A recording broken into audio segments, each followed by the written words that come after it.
നമസ്കാരം. ജീവനെടുത്ത പ്രണയകഥയായ പാറശാല ഷാരോൺ കൊലപാതക കേസിൽ പ്രണയിനി ഗ്രീഷ്മയും അമ്മാവൻ നിർമ്മല കുമാരനും കുറ്റക്കാരാണെന്ന് കോടതി കണ്ടെത്തിയിരിക്കുന്നു. തെളിവ് നശിപ്പിക്കൽ ആരോപിക്കപ്പെട്ട അമ്മയെ കോടതി വെറുതെ വിട്ടതിലെ നിരാശ ഷാരോണിന്റെ കുടുംബം മറച്ചുവെച്ചില്ല. ഏറ്റവും വലിയ ശിക്ഷ, പരമാവധി ശിക്ഷ തന്നെ നമുക്ക് കൊടുക്കണം. ഞങ്ങളെ പൊന്ന ജീവനെയാണ് നഷ്ടപ്പെടുത്തി കളഞ്ഞത്. ഞങ്ങൾക്ക് ഇനി എങ്ങനെ കഴിഞ്ഞു പോകണം ഞങ്ങൾക്ക് തന്നെ അറിഞ്ഞുകൂടാ. എൻ്റെ ജീവനെയാണ് അവൾ കൊന്നു കളഞ്ഞത്. നമുക്ക് പരമാവധി ശിക്ഷ തന്നെ കൊടുക്കണം. കഷായത്തിൽ വിഷം കലർത്തി ഷാരോണിനെ ഗ്രീഷ്മ കൊലപ്പെടുത്തിയതിന് ഒരേ ഒരു കാരണമേ ഉണ്ടായിരുന്നുള്ളൂ. മറ്റൊരാളുമായുള്ള വിവാഹത്തിന് ഷാരോൺ ഒരു തടസ്സമാണ്. അന്വേഷണ സംഘത്തെ വിദഗ്ധമായി കബളിപ്പിക്കാൻ ശ്രമിക്കുകയും കസ്റ്റഡിയിലിരിക്കെ ആത്മഹത്യയ്ക്ക് ശ്രമിക്കുകയും ചെയ്ത പ്രതി ഗ്രീഷ്മയ്ക്കെതിരായ കുറ്റം തെളിയിക്കാൻ ഉദ്യോഗസ്ഥർക്കും സ്പെഷ്യൽ പബ്ലിക് പ്രോസിക്യൂട്ടർക്കും മുന്നിൽ കടമ്പകൾ ഏറെ ഉണ്ടായിരുന്നു. സാഹചര്യ തെളിവുകളും ശാസ്ത്രീയ തെളിവുകളും സൂക്ഷ്മമായി വിശകലനം ചെയ്ത് നടത്തിയ അന്വേഷണത്തിനൊടുവിലാണ് സത്യം കോടതിയെ ബോധിപ്പിക്കാനായിട്ടുള്ളത്. കോടതിയിലൂടെ നീതി പ്രകാശിതമായ ഇന്ന് ആ അന്വേഷണ സംഘവും സ്പെഷ്യൽ പബ്ലിക് പ്രോസിക്യൂട്ടറും നമ്മുടെ പ്രത്യേക അതിഥികളാണ്. കേരളത്തെ നടുക്കിയ ഈ കൊടും കൊലയുടെ പിന്നാമ്പുറം പരിശോധിക്കും ഇന്ന് എൻകൗണ്ടർ പ്രൈം. ഒപ്പം കോടതി വിധി ഷാരോണിന്റെ കുടുംബത്തിന് ആശ്വാസം നൽകിയോ എന്നും. പ്രേക്ഷകർക്ക് സ്വാഗതം.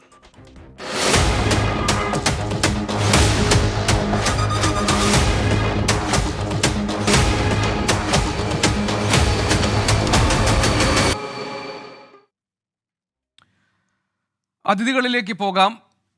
ഇതിലെ അന്വേഷണ ഉദ്യോഗസ്ഥർ നമ്മളോടൊപ്പം ഈ ചർച്ചയിൽ പങ്കെടുക്കുന്നുണ്ട്. സ്പെഷ്യൽ പബ്ലിക് പ്രോസിക്യൂട്ടർ നമ്മളുടെ പ്രത്യേക അതിഥിയാണ്. SP ശ്രീ MK സുൽഫിക്കർ, അദ്ദേഹം അന്വേഷണ ഉദ്യോഗസ്ഥനാണ്. DYSP ശ്രീ KJ ജോൺസൺ, അദ്ദേഹവും അന്വേഷണ സംഘത്തിലെ മറ്റൊരു ഉദ്യോഗസ്ഥനാണ്. ഇതിലെ സ്പെഷ്യൽ പബ്ലിക് പ്രോസിക്യൂട്ടർ, അതായത് ഒന്നാം പ്രതിയും മൂന്നാം പ്രതിയും കുറ്റക്കാരാണെന്ന് കണ്ടെത്തിയ ഈ കേസിലെ special public prosecutor advocate VS Vineeth Kumar നമ്മളോടൊപ്പം ചേരുന്നുണ്ട് പ്രത്യേക അതിഥിയായി. ഷാരോണിന്റെ മാതാവ് ശ്രീമതി പ്രിയ, ഷാരോണിന്റെ സഹോദരൻ ശ്രീ ഷീമോൻ, അതോടൊപ്പം തന്നെ മനഃശാസ്ത്രജ്ഞ ശ്രീമതി കലാമോഹൻ എന്നിവരാണ് ഇന്ന് ഈ ചർച്ചയിൽ പങ്കെടുക്കാൻ നമ്മളോടൊപ്പം ഉള്ളത്. എനിക്ക് ആദ്യം ഷാരോണിന്റെ അമ്മയോടാണ് ചില കാര്യങ്ങൾ ചോദിക്കാനുള്ളത്. അമ്മ, ഈ കേസിലെ ഈ വിധി വന്നു, ശിക്ഷ എന്താണെന്ന് നാളെ നമുക്കറിയാൻ കഴിയൂ. അമ്മയ്ക്ക് എന്താണ് തോന്നിയത്?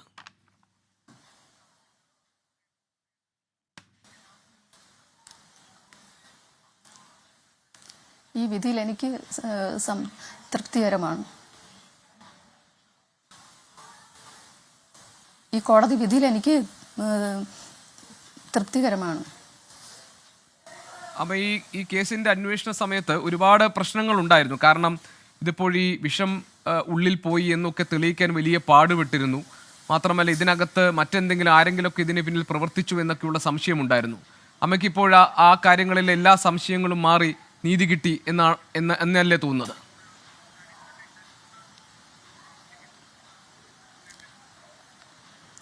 ആ, നീതി കിട്ടി. കോടതി വിധിയിൽ ഞങ്ങൾക്ക് പൂർണ്ണ സംതൃപ്തിയുണ്ട്. അമ്മ, ഇന്ന് രാവിലെ പരമാവധി ശിക്ഷ കൊടുക്കണമെന്നാണ്. മനസ്സിലായമേ, പരമാവധി ശിക്ഷ കിട്ടണമെന്നാണ് അമ്മ ആഗ്രഹിക്കുന്നത്. അമ്മ രാവിലെ ഇന്ന് പല മാധ്യമങ്ങളോട് സംസാരിക്കുമ്പോൾ അമ്മ പറഞ്ഞു, ഇതിലെ ഈ ഗ്രീഷ്മയെ ഈ ഒരു കുറ്റം ചെയ്യാൻ പ്രേരിപ്പിച്ചതിൽ ഗ്രീഷ്മയുടെ അമ്മയ്ക്കും ഒരു പങ്കുണ്ട്. അവരും എന്നെപ്പോലെ ഒരു അമ്മയല്ലേ, അവർക്കിത് പറഞ്ഞ് പിന്തിരിപ്പിക്കാമായിരുന്നില്ലേ, മറിച്ച് എന്തിനാണ് ഇതിന് കൂട്ടുനിന്നത്, അവരും ശിക്ഷിക്കപ്പെടണമായിരുന്നു എന്ന് അമ്മ രാവിലെ പറയുന്നത് ഞാൻ കേട്ടു. പക്ഷേ ഈ കേസിൽ, അതായത് ഇതിൽ മതിയായ തെളിവുകൾ ഇല്ല എന്നതിൻ്റെ പേരിൽ, അല്ലെങ്കിൽ തെളിവ് നശിപ്പിക്കാൻ കൂട്ടുനിന്നു എന്നതിന് മതിയായ തെളിവുകൾ ഇല്ലാത്തതിൻ്റെ പേരിൽ അമ്മയെ ഒഴിവാക്കിയിട്ടുണ്ട്. എന്താണ് ഇതിനെക്കുറിച്ച് അമ്മയ്ക്ക് തോന്നുന്നത്?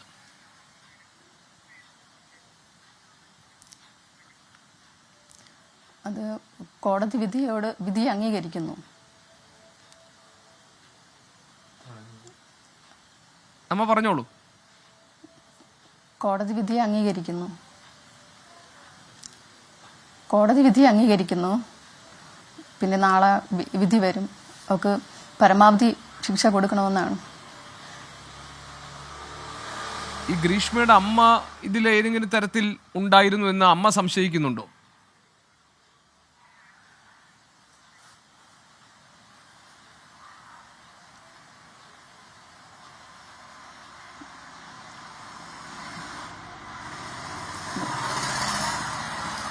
ഹലോ. അമ്മ ഈ ഈ ഗ്രീഷ്മയുടെ അമ്മയ്ക്ക് ഈ അതിനെ ക- ഇപ്പൊ കോടതി വിധിയെ പറഞ്ഞോളൂ അമ്മ പറഞ്ഞോളൂ. ഇപ്പൊ വന്ന വിധിയെ അംഗീകരിക്കുന്നു. ശരി, അല്ല ഞാൻ പറഞ്ഞത് അമ്മ രാവിലെ സംസാരിക്കുമ്പോൾ കേട്ടിരുന്നത് ഈ ഗ്രീഷ്മയുടെ അമ്മയും ശിക്ഷിക്കപ്പെടണമായിരുന്നു എന്ന് പറയുന്നതായി കേട്ടു. അങ്ങനെ അമ്മയ്ക്കൊരു തോന്നലുണ്ടോ, അഭിപ്രായമുണ്ടോ?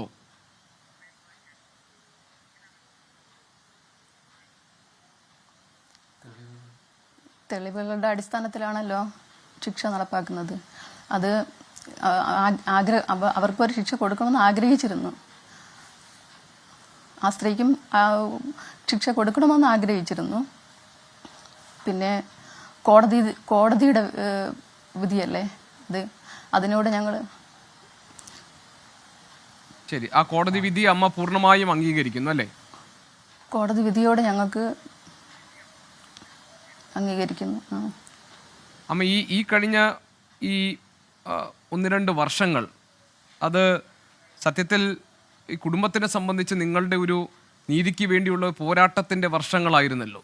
അപ്പോൾ അമ്മയ്ക്ക് ഇപ്പോൾ ആ ഒരു കാലം, ഈ കഴിഞ്ഞ ഒരു 2 വർഷത്തെക്കുറിച്ച് ആലോചിക്കുമ്പോൾ എന്താണ് അമ്മയ്ക്ക് തോന്നുന്നത്? അമ്മയ്ക്ക് പറയാൻ പറ്റുന്ന കാര്യങ്ങൾ പറഞ്ഞാൽ മതി.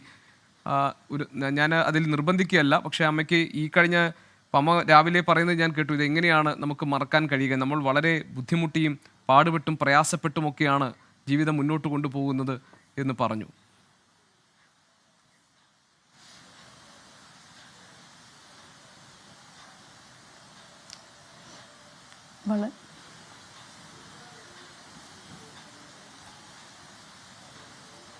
അമ്മ പറഞ്ഞോളൂ. വളരെ കഷ്ടപ്പെട്ടാണ് മക്കളെ പഠിപ്പിച്ച് നല്ല രീതിയിൽ പഠിപ്പിച്ച് അവരെ നല്ല ഭാവിയിൽ എത്തിക്കണമെന്നുള്ള ആഗ്രഹത്തോടു കൂടിയാണ് വളരെ കഷ്ടപ്പെട്ട് പഠിപ്പിച്ച് വളർത്തിയത്.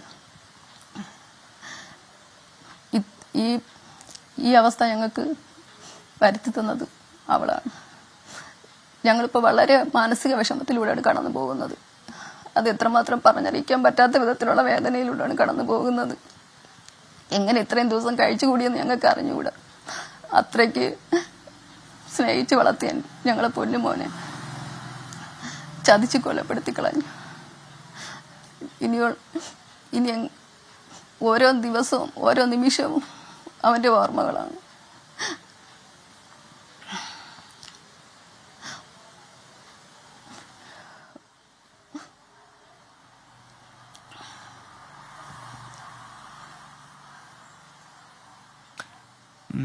അമ്മ ഇതിപ്പോൾ സത്യം പറഞ്ഞാൽ ഇപ്പോൾ ആദ്യം കേൾക്കുന്ന ഒരു സമയത്ത് നമുക്കൊക്കെ തന്നെ വിശ്വസിക്കാൻ പ്രയാസമായിരുന്നു. കാരണം ഷാരോണും ഗ്രീഷ്മയും തമ്മിലുള്ള അടുപ്പം, അവരുടെ ഒരു ഇഷ്ടം, അതൊക്കെ വളരെ തീവ്രമായിരുന്നു. ഒരു സംശയവും നമുക്ക് ആദ്യ ഘട്ടങ്ങളിലൊന്നും ഉണ്ടായിരുന്നില്ല. അമ്മ ഈ വിവരങ്ങളൊക്കെ അറിയുമ്പോൾ എപ്പോഴെങ്കിലും ഗ്രീഷ്മ ഇങ്ങനെ ഒരു കാര്യം ചെയ്യും എന്ന് കരുതിയിരുന്നോ?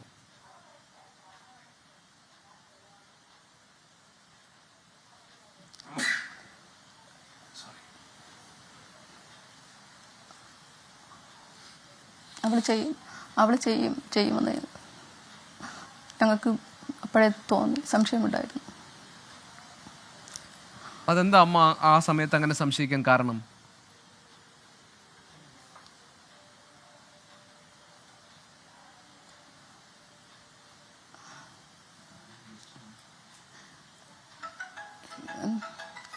എനിക്ക് എന്ത് പറ്റി? അമ്മയ്ക്ക് പ്രയാസമുണ്ടോ സംസാരിക്കാൻ? പറയാൻ പറ്റുന്നില്ല. ശരി അമ്മയെ ഞാൻ ബുദ്ധിമുട്ടിക്കുന്നില്ല. അമ്മയെ ഞാൻ ഇല്ല മനസ്സിലായ അമ്മ, സാരമില്ല. ഏതായാലും അമ്മയ്ക്ക് നീതി കിട്ടി എന്ന് അറിയുന്നതിൽ നമുക്ക് ആശ്വാസമുണ്ട്. എനിക്കറിയാം ഷാരോണിൻ്റെ ഇപ്പോൾ നമ്മുടെ തന്നെ മനസ്സിൽ നിന്ന് മായാത്തൊരു മുഖമാണ് ഷാരോണിൻ്റേത്. അപ്പോൾ അമ്മയ്ക്ക് അമ്മ എന്ന നിലയിൽ എത്രമാത്രം വേദന ഉണ്ടാകുമെന്നൊക്കെ അറിയാം. അപ്പോൾ അമ്മയ്ക്ക് സംസാരിക്കാൻ ബുദ്ധിമുട്ടുണ്ടെങ്കിൽ ഞാൻ ഒരു തരത്തിലും അമ്മയെ ബുദ്ധിമുട്ടിക്കുന്നില്ല. അമ്മ വന്നതിലും ഇത്രയും കാര്യങ്ങളെങ്കിലും സംസാരിച്ചതിലും ഞങ്ങൾക്ക് വലിയ സ്നേഹവും നന്ദിയുമൊക്കെ ഉണ്ട്. എനിക്ക് തോന്നുന്നു ഷീമോണുണ്ട്, ഷാരോണിൻ്റെ ബ്രദർ, സഹോദരനുണ്ട്. ഞാൻ ഷീമോണിലേക്ക് പോയിക്കോളാം. അമ്മ വളരെയധികം നന്ദി അമ്മയ്ക്ക് നീതി ഉറപ്പാക്കാൻ കഴിഞ്ഞു. അതിൽ ഞങ്ങൾക്കൊരു ആശ്വാസം, വലിയ ആശ്വാസമുണ്ട്. അമ്മയോട് സംസാരിക്കാൻ കഴിഞ്ഞതിൽ സന്തോഷവുമുണ്ട്. ഷീമോൺ, ഈ കേസിൽ ഇപ്പോൾ ഗ്രീഷ്മയുടെ അമ്മ കുറ്റക്കാരിയല്ല എന്ന് കോടതി പറയുന്നു. ബാക്കിയുള്ളവർ അമ്മാവൻ ഈ തെളിവ് നശിപ്പിക്കുന്നതിൻ്റെ ഭാഗമായാണ് അമ്മാവൻ കുറ്റക്കാരനാണെന്ന് കണ്ടെത്തിയിരിക്കുന്നത്. ശിക്ഷാവിധി നാളെയാണ് ഉണ്ടാകാൻ പോകുന്നത്. എന്താണ് ഷീമോണിന് പറയാനുള്ളത് ഈ വിധിയെക്കുറിച്ച്?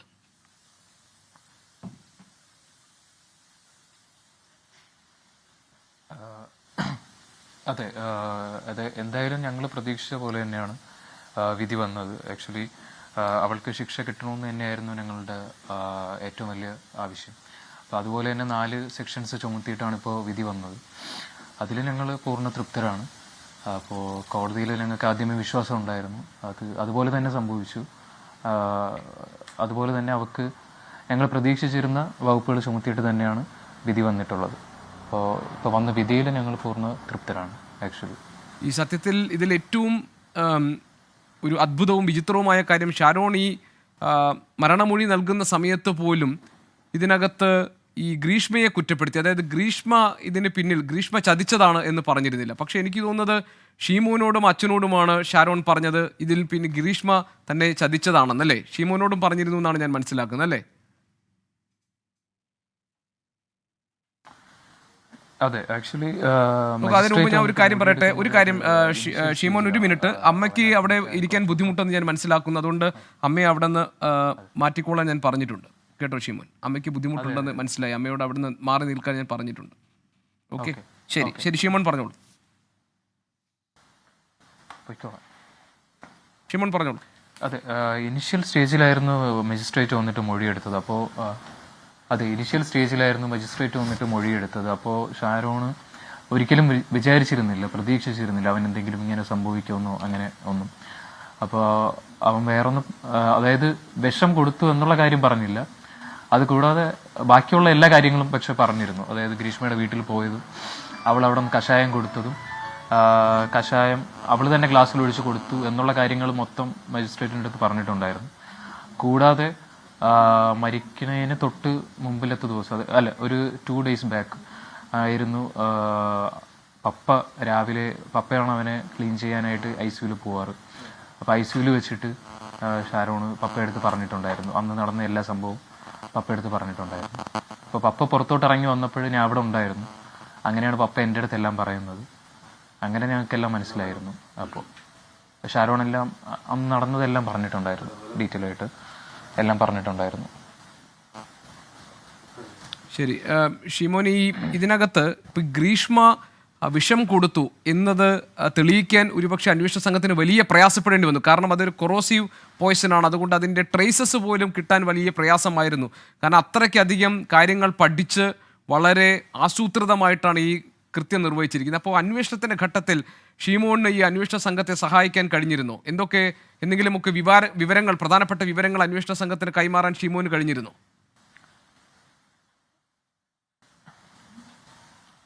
അല്ല, ഞാൻ അവളെ വിളിച്ചിട്ടുണ്ടായിരുന്നു. ഈ 22nd പപ്പയെടുത്ത് ഷാരോൺ പറഞ്ഞതിന് ശേഷം ഞാൻ അവളെ ഫോൺ ചെയ്തിട്ടുണ്ടായിരുന്നു. ഫോൺ ചെയ്തിട്ട് എനിക്ക് പറ്റുന്ന മാക്സിമം ഡീറ്റെയിൽസ് ഞാൻ അന്ന് കളക്ട് ചെയ്തിട്ടുണ്ടായിരുന്നു. അതിനെ ഫോണിൽ റെക്കോർഡ് ചെയ്തിട്ടുണ്ടായിരുന്നു. അതൊക്കെ ഞാൻ പോലീസിനെ ഏൽപ്പിച്ചിട്ടുണ്ട്. പിന്നെ അവരുടെ അന്വേഷണത്തിൽ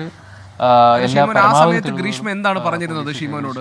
അപ്പോൾ അത് വളരെ, അതായത് 22 എന്ന് പറയുമ്പോൾ 14-ാം തീയതിയാണ് ഈ തീരെ വയ്യാതാകുന്നത് ഷാരോൺ. ഫുൾ അതെ അതെ അതെ അതെ അതെ അന്നാണ് ഷാരോൺ പപ്പയുടെ അടുത്ത് കാര്യങ്ങളൊക്കെ പറഞ്ഞത്, രാവിലെ പറഞ്ഞത്. അതിനുശേഷം ഉച്ചയ്ക്കായിരുന്നു ഞാൻ ഇവളെ ഫോണിൽ വിളിച്ചത്. ഫോണിൽ വിളിച്ചപ്പോൾ ഇവള് കള്ളം പറഞ്ഞത് മാത്രമല്ല, ഓരോ കാര്യങ്ങൾ പറഞ്ഞ് മാനിപ്പുലേറ്റ് ചെയ്തുകൊണ്ടിരിക്കുകയായിരുന്നു. അതാണ് ഏറ്റവും വലിയ പ്രശ്നം. അതായത് വേറെ കാരണങ്ങൾ കൊണ്ടാകാം, മേ ബി ജ്യൂസ് കൊണ്ടാവാം, ജ്യൂസ് എക്സ്പയർ ആയതുകൊണ്ടാവാം, അങ്ങനെ പല കാരണങ്ങളും പറഞ്ഞ് ഇത് മാനിപ്പുലേറ്റ് ചെയ്തുകൊണ്ടിരിക്കുകയായിരുന്നു. പക്ഷേ പിന്നെ വന്ന മെഡിക്കൽ തെളിവുകൾ, ഡിജിറ്റൽ തെളിവിൻ്റെ കൂടെ ഈ മെഡിക്കൽ തെളിവുകൾ വന്നപ്പോഴത്തേക്കും അത് കേസിന് ഭയങ്കരമായിട്ട് അഡ്വാൻറ്റേജ് ഉണ്ടായി. മെഡിക്കൽ തെളിവ് എന്ന് പറയുമ്പോൾ ഈ കൊറോസീവ് സബ്സ്റ്റൻസ് ആയതുകൊണ്ട് ആ രീതിയിലുള്ള മെഡിക്കൽ തെളിവുകൾ ഒരുപാട് കിട്ടിയിട്ടുണ്ടായിരുന്നു. അപ്പോൾ ഡോക്ടർമാരുടെ മൊഴി അതിൽ നമ്മളുടെ കേസിന് ഭയങ്കരമായിട്ട് അഡ്വാൻറ്റേജ് ആയിട്ടുണ്ട്.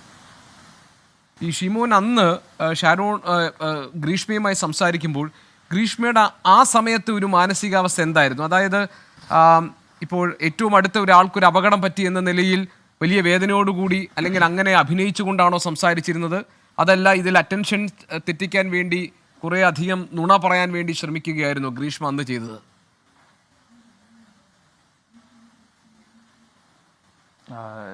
രണ്ടാമത് പറഞ്ഞതാണ് കറക്റ്റ്. അന്ന് ഞങ്ങൾ ചോദിക്കുമ്പോൾ ഞാനും സജിനും പപ്പയും മാറി മാറി വിളിക്കുമായിരുന്നു ഇവളെ. വിളിക്കുമ്പോൾ എപ്പോൾ വിളിച്ചാലും ഓരോ കാര്യങ്ങൾ മാറ്റി മാറ്റി കളവ് പറഞ്ഞുകൊണ്ടിരിക്കുകയായിരുന്നു. വിഷമോ അങ്ങനെയുള്ളൊരു ഇതൊന്നും കാണിച്ചിട്ടില്ല. ഫുള്ള് ഓരോ കാര്യങ്ങൾ പറഞ്ഞ് ഞങ്ങളെ മാനിപ്പുലേറ്റ് ചെയ്തുകൊണ്ടിരിക്കുകയായിരുന്നു പുള്ളിക്കാരി ചെയ്തത്. അപ്പോൾ അതിൽ എവിടെ വെച്ചാണ് ഷീമുവിന് സംശയം തോന്നുന്നത്? ഇതിനകത്ത് ഗ്രീഷ്മയ്ക്ക് ഒരു പങ്കുണ്ടാകാം എന്ന് സംശയിക്കുന്നത് എവിടെ വെച്ചാണ്? ഓർക്കാൻ പറ്റുന്നുണ്ടോ ഷീമോൻ? അല്ല, അത് വ്യക്തമായിട്ട് ആദ്യം തന്നെ ഇവിടെ നിന്ന് ഗ്രീഷ്മയുടെ വീട്ടിൽ നിന്ന് ഫ്രൂട്ടി കുടിച്ചെന്നാണ് ഷാരോൺ ആദ്യം ഞങ്ങളെടുത്ത് പറഞ്ഞത്. അപ്പോൾ അപ്പോഴും തൊട്ട് ഞങ്ങൾക്ക് ഡൗട്ടുണ്ട്. പക്ഷേ അന്നത്തെ ദിവസം ഹോസ്പിറ്റലിൽ കൊണ്ടുപോയപ്പോഴത്തേക്കും ബ്ലഡ് വാല്യൂസ് നോർമലായിരുന്നു. നെക്സ്റ്റ് ഡേ മുതലാണ് അത് വേരിയേഷൻ ആയത്. അപ്പോൾ തൊട്ട് ഞങ്ങൾക്കത് മനസ്സിലായിരുന്നു, ഇവള് തന്നെയാണ് എന്തോ കൊടുത്തതെന്ന് തീർച്ചയായിരുന്നു. അത് കൂടാതെ ഡോക്ടർ അരുണ മാഡം ഞങ്ങളടുത്ത് പറഞ്ഞിട്ടുണ്ടായിരുന്നു, എന്തോ മാരകമായിട്ടുള്ളത് ഉള്ളിലോട്ട് പോയിട്ടുണ്ട്, അതുകൊണ്ടാണ് ഈ കാണുന്ന സിംറ്റംസ് ഉണ്ടാകുന്നതെന്ന്. അപ്പോൾ അതിൻ്റെ ഭാഗമായിട്ട് അന്വേഷിച്ചപ്പോഴത്തേക്കും ആദ്യ ദിവസങ്ങളിൽ തന്നെ മനസ്സിലായിരുന്നു ഇവളുടെ ഭാഗത്തു നിന്നാണ് ഇത് ഉണ്ടായിട്ടുള്ളത് എന്ന് മനസ്സിലായിരുന്നു. അപ്പോഴും ഞങ്ങൾ കോൾ ചെയ്തില്ല എന്നേ ഉള്ളൂ. ഞങ്ങൾ വാട്സപ്പിലൂടെയും ഞാനായാലും സജിനും എൻ്റെ കസിനാണ് പുള്ളിക്കാരനും എല്ലാവരുമായിട്ട് ഞങ്ങൾ വാട്സപ്പിൽ ചോദിക്കുമായിരുന്നു എന്താണ് കാര്യം, ഡീറ്റെയിൽസ് എടുക്കുമായിരുന്നു. പക്ഷെ എപ്പോഴും കള്ളം പറഞ്ഞുകൊണ്ടാണ് പുള്ളിക്കാരി ഇരുന്നത്. അല്ല, സാധാരണ നിലയിൽ ഷീമോൻ ഇങ്ങനെ രണ്ടുപേരും തമ്മിലുള്ള സ്നേഹബന്ധം, അവിടെ എന്തെങ്കിലും പ്രശ്നങ്ങൾ ഉണ്ടായാൽ തന്നെ ഒരാളെ കൊല ചെയ്യും, അത് പ്രത്യേകിച്ച് ഒരു പെൺകുട്ടി അങ്ങനെ ചെയ്യും, അതും ഈ രീതിയിൽ ചെയ്യും എന്ന് നമ്മൾ ഒരിക്കലും കരുതില്ലല്ലോ. അപ്പോൾ അങ്ങനെ ഷാരോണിനെ കൊലപ്പെടുത്താൻ ഒരു ശ്രമം ഗ്രീഷ്മയുടെ ഭാഗത്തുനിന്നുണ്ടാകാം എന്ന് സംശയിക്കാവുന്ന തരത്തിലുള്ളൊരു പ്രശ്നം അവർക്കിടയിൽ ഉണ്ടായിരുന്നുവെന്ന് നിങ്ങൾക്കറിയുമായിരുന്നു?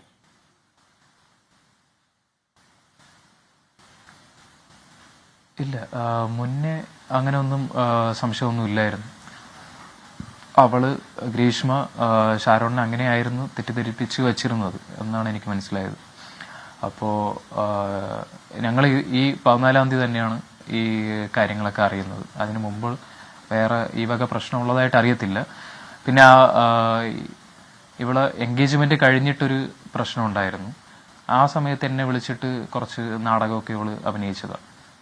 അപ്പോൾ ചെറിയ ഡൗട്ട് തോന്നിയിരുന്നു. പക്ഷെ ഈ ഒരു കൊലപാതകത്തിലോട്ടൊന്നും എത്തുമെന്ന് ഒരിക്കലും പ്രതീക്ഷിച്ചിരുന്നില്ല ആ ടൈമിൽ. ശരി ഷീമോൻ, ഏതായാലും ഇനി നമ്മൾ ഈ ചർച്ചയിൽ പങ്കെടുക്കാൻ പോകുന്നത് ഇന്നത്തെ ഈ വിഷയത്തിൽ ഏറ്റവും സുപ്രധാന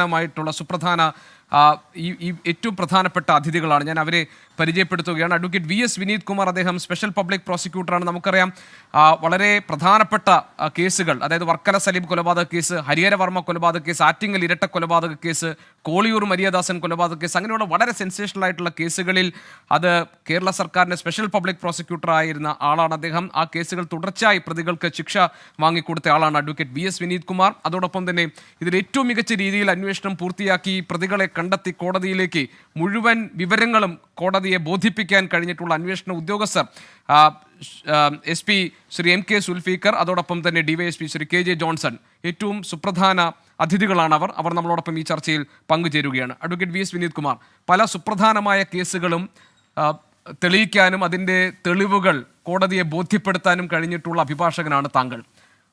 സ്പെഷ്യൽ പബ്ലിക് പ്രോസിക്യൂട്ടർ എന്ന നിലയിൽ ഈ കേസിൽ താങ്കൾ നേരിട്ട വെല്ലുവിളികൾ എന്തൊക്കെയാണ്? ഏതൊക്കെ ഭാഗങ്ങളിലാണ് താങ്കൾക്ക് കൂടുതൽ കോടതിയെ ബോധിപ്പിക്കാൻ ഒരു എക്സ്ട്രാ എഫേർട്ട് വേണ്ടി വന്നിട്ടുള്ളത്? എവിടെയൊക്കെയാണ് താങ്കൾക്ക് സംശയങ്ങൾ ഉണ്ടായിരുന്നത്? എവിടെയൊക്കെയാണ് താങ്കൾ പ്രത്യേകമായി കരുതലെടുത്തിരുന്നത്? വെല്ലുവിളികൾ എന്തൊക്കെയായിരുന്നു? ഗോപികൃഷ്ണൻ, ഇതിൽ താങ്കൾ പറഞ്ഞതുപോലെ വളരെ വലിയ വെല്ലുവിളികൾ ഉണ്ടായിരുന്നു. അതിൽ പ്രധാനമായിട്ടും ഉണ്ടായിരുന്നത് ഇതിൻ്റെ ഒരു ജൂറിസ്ഡിക്ഷൻ്റെ ഒരു പ്രശ്നമുണ്ടായിരുന്നു. ആ ജൂറിസ്ഡിക്ഷൻ്റെ പ്രശ്നം എന്ന് പറയുമ്പോൾ അതിൽ കാരണം ഇത് കേരളത്തിൽ വെച്ച് നടന്ന ഒരു കൊലപാതകമല്ല, ഇത് തമിഴ്നാട്ടിൽ വെച്ച് നടന്ന കൊലപാതകമാണ് എന്നൊക്കെ പറഞ്ഞുകൊണ്ടുള്ള വലിയ ഒരു ആരോപണം ഉണ്ടായിരുന്നു. അതുകൊണ്ട് ഇവിടെ നിന്ന് ഈ കേസ് മാറ്റിക്കൊണ്ടു പോകണം എന്ന് പറഞ്ഞുകൊണ്ട് ഒരുപാട് പെറ്റീഷൻസൊക്കെ ഈ വിസ്താരം നടക്കുന്ന കോടതിയിൽ വന്നു. അത് തള്ളിയിട്ട് അതിന്മേൽ വീണ്ടും ഒരു അപ്പീൽ എന്ന രീതിയിൽ ഹൈക്കോടതിയിൽ പോയിട്ടുണ്ടായിരുന്നു. ഹൈക്കോടതിയിൽ പോയപ്പോഴും ഹൈക്കോടതിയിൽ നിന്നും അനുകൂല വിധി കിട്ടാതെ സുപ്രീം കോടതി പോയിരുന്നു. അപ്പോൾ പലപ്പോഴും ഈ കേസ് ഇവിടെ നിന്ന് തമിഴ്നാട്ടിലേക്ക് മാറ്റിക്കൊണ്ട് പോകുക എന്നുള്ള ഒരു ഉദ്ദേശത്തോടു കൂടി ഇത് ഡിലേ ചെയ്യാനായിട്ട് ഒരുപാട് ശ്രമിച്ചിരുന്നു. അപ്പോൾ അതിൻ്റെ പ്രോസിക്യൂഷൻ വളരെ വെഹിമെൻ്റായിട്ട് തന്നെ അത് ഒപ്പോസ് ചെയ്യുകയും അത് ഈ കോടതിയിൽ ട്രയൽ നടത്താൻ കഴിയും എന്നുള്ള രീതിയിൽ നമ്മൾ വാദിക്കുകയും പിന്നെ അവസാനം സുപ്രീം കോടതിയുടെ അനുകൂല വിധി ഉണ്ടാകുകയും ചെയ്തതിൻ്റെ അടിസ്ഥാനത്തിലാണ് ഈ കോടതിക്ക് വിസ്താരം നടത്തി ഇപ്പോൾ പ്രതികൾ കുറ്റക്കാരാണെന്ന് കണ്ടെത്താനും കഴിഞ്ഞിട്ടുള്ളത്. ഇതൊരു വലിയ വെല്ലുവിളിയായിരുന്നു. പിന്നെ കൂടാതെ പ്രോസിക്യൂഷൻ്റെ സമയത്ത് കോടതിയിൽ തെളിവെടുക്കുന്ന സമയത്ത് നമുക്ക് മനസ്സിലാക്കേണ്ട ഒരു കാര്യം എന്ന് വെച്ചാൽ ഒരു പോയിസൺ ടു ഡെത്ത്, അതായത് കാപ്പിക് എന്ന് പറയുന്ന ഒരു കളനാശിനി ഉപയോഗിച്ചിട്ട് കഷായത്തിൽ വിഷം കൊടുത്ത് കൊന്നു എന്നാണ് കേസ്. അപ്പോൾ സ്വാഭാവികമായിട്ടും ഒരു വലിയ വെല്ലുവിളി എന്ന് പറയുന്നത് പോയിസൺ ഇല്ലെങ്കിൽ എന്ത് ചെയ്യും? പോയിസൺ ഇപ്പോൾ ഷാരോൺ രാജിൻ്റെ വസ്ത്രങ്ങളിൽ നിന്നോ അല്ലെങ്കിൽ ആന്തരിക അവയവങ്ങളിൽ നിന്നോ രക്തത്തിൽ നിന്നോ ഒന്നും തന്നെ കണ്ടെടുക്കാനായിട്ട് കഴിഞ്ഞിരുന്നില്ല. അപ്പോൾ സ്വാഭാവികമായിട്ടും ഈ വലിയൊരു തെളിവ് ഇല്ലാത്ത ഒരു കേസെന്ന രീതിയിൽ കാണാൻ സാധ്യതയുണ്ടോ എന്നുള്ളൊരു അപ്രിഹെൻഷൻ ഉണ്ടായിരുന്നു. പക്ഷേ ഈ investigating agency, special investigation team അവരുടെ വളരെ മികച്ച ഒരു ഇൻവെസ്റ്റിഗേഷൻ്റെ ഭാഗമായിട്ട് വളരെ എല്ലാ സാഹചര്യങ്ങളെയും കോർത്തിണക്കിക്കൊണ്ട് ഒരു തെളിവുകൾ കൊണ്ടുവന്നിട്ട് അത് ഈ സാഹചര്യങ്ങളെ കോടതിയിൽ കൃത്യമായിട്ടും ഗ്രീഷ്മയല്ലാതെ മറ്റാരുമല്ല ഈ കഷായത്തിൽ വിഷം ചേർത്ത് ഷാരോണിന് കൊടുത്തത് എന്ന് വ്യക്തമായിട്ട് തെളിയിക്കാനായിട്ട് പ്രോസിക്യൂഷന് കഴിഞ്ഞതിൻ്റെ ഒരു കാരണം അതൊരു വലിയ വെല്ലുവിളി തന്നെയായിരുന്നു. അത് ഒരു big hats off to investigating agency, special investigation ടീമിന് കൊടുക്കണം. ശരി, ഏതായാലും ഞാൻ താങ്കളെയും ഈ അന്വേഷണ ഉദ്യോഗസ്ഥ സംഘത്തെയും പ്രത്യേകം അഭിനന്ദിക്കുകയാണ് ഈ സമയത്ത്. ഞാൻ അത് തുടക്കത്തിൽ തന്നെ പറയേണ്ടതായിരുന്നു, പക്ഷേ ഞാൻ ആ ചോദ്യത്തിലേക്ക് നേരെ പോയെന്നേ ഉള്ളൂ. S P sir, Shri M K Zulfikar, S P sir, ഇതിനകത്ത് ഈ തുടക്കത്തിൽ പോലീസുകാർ ചോദ്യം ചെയ്യുന്ന ഘട്ടത്തിൽ വളരെ കൂളായിട്ടാണ് ഈ ഗ്രീഷ്മയെ കണ്ടിരുന്നത്. അപ്പോൾ വളരെ ചോദ്യം ചെയ്യുന്ന ഉദ്യോഗസ്ഥരുടെ ഭാഗത്ത് വളരെ ചിരിച്ചുകൊണ്ട് വളരെ സൗമ്യമായിട്ടാണ് ആ കുട്ടിയെ ഡീൽ ചെയ്യുന്നത് കണ്ടത്. ഒരു ഘട്ടത്തിൽ എന്തുകൊണ്ടാണ് ഇങ്ങനെയൊക്കെ പോലീസ് പെരുമാറുന്നത് എന്നൊക്കെയുള്ള സംസാരം പോലും ഒരു ഘട്ടത്തിൽ നാട്ടുകാരുടെ ഭാഗത്തുനിന്നുണ്ടായി. ഈ അന്വേഷണത്തിൽ നിങ്ങൾ ഇത്രയും ക്രൂരമായ ഒരു കൊലപാതകം ചെയ്യുന്ന ഒരാളാണ് ഗ്രീഷ്മ എന്ന് നോട്ടത്തിലില്ല, പെരുമാറ്റത്തിലില്ല. അപ്പോൾ നിങ്ങളുടെ അന്വേഷണ രീതികൾ എങ്ങനെയായിരുന്നു? ശരിക്കും അദ്ദേഹം ചോദിച്ചതുപോലെ തന്നെ ആദ്യമായിട്ട് ഞാൻ ഗ്രീഷ്മയെ കാണുമ്പോൾ ചോദ്യം ചെയ്യാനായിട്ട് ഞങ്ങളുടെ ടീം വിളിക്കുമ്പോൾ വളരെ നിഷ്കളങ്കമായിട്ടായിരുന്നു ഗ്രീഷ്മ ഈ കാര്യങ്ങളൊക്കെ സംസാരിച്ചിരുന്നത്. ഒരിക്കലും ഈ കുറ്റം ആ കുട്ടി ചെയ്തു എന്ന് വിശ്വസിക്കാൻ ഞങ്ങൾക്കും പ്രയാസം ഉണ്ടായിരുന്നു. പക്ഷേ ഞങ്ങളുടെ ടീമിലെ ഉദ്യോഗസ്ഥരായിരുന്ന ശ്രീ ജോൺസൺ, അന്നത്തെ SCP ശ്രീ ഫറാഷ്, ശ്രീ ഷിനിലാൽ തുടങ്ങിയ ടീം വളരെ നല്ല രീതിയിൽ ഈ കുട്ടിയെ ചോദ്യം ചെയ്യുകയും ഏകദേശം ഒരു 2 മണിക്കൂറിനുള്ളിൽ തന്നെ ഈ കുട്ടി ബ്രേക്ക് ആവുകയും ചെയ്യുമായിരുന്നു. അതിനുശേഷം ആണ് നമ്മുടെ സീനിയർ ഉദ്യോഗസ്ഥർ, അന്നത്തെ ADGP Shri MR Rajkumar sir, DIG Shrimati Nishanthini madam, rural SP ആയിരുന്ന ശ്രീമതി ശില്പ എന്നിവർ അടിയന്തരമായിട്ടൊരു യോഗം ചേരുകയും ഒരു സ്പെഷ്യൽ ഇൻവെസ്റ്റിഗേഷൻ ടീമിനെ രൂപീകരിക്കുകയും ചെയ്തു. അപ്പോൾ അതിനെ ഹെഡ് ചെയ്തത് ഞാനാണ്. എൻ്റെ കൂടെ എൻ്റെ തൊട്ടടുത്തിരിക്കുന്ന ശ്രീ ജോൺസൺ, അന്ന് DCBയിലെ DYSP ആയിരുന്നു, നെയ്യാറ്റിങ്കര ASP ശ്രീ ഫറാഷ്, ഇപ്പോൾ പാറശാല CI ജോലി വയ്ക്കുന്ന ശ്രീ സജി, പിന്നെ DCBയിലുണ്ടായിരുന്ന ശ്രീ ഷാജഹാൻ, അതുപോലെ ഷിനിലാൽ, ആൽബിൻ തുടങ്ങി ഒരു സംഘം മികച്ച ഉദ്യോഗസ്ഥർ ഉണ്ടായിരുന്നു.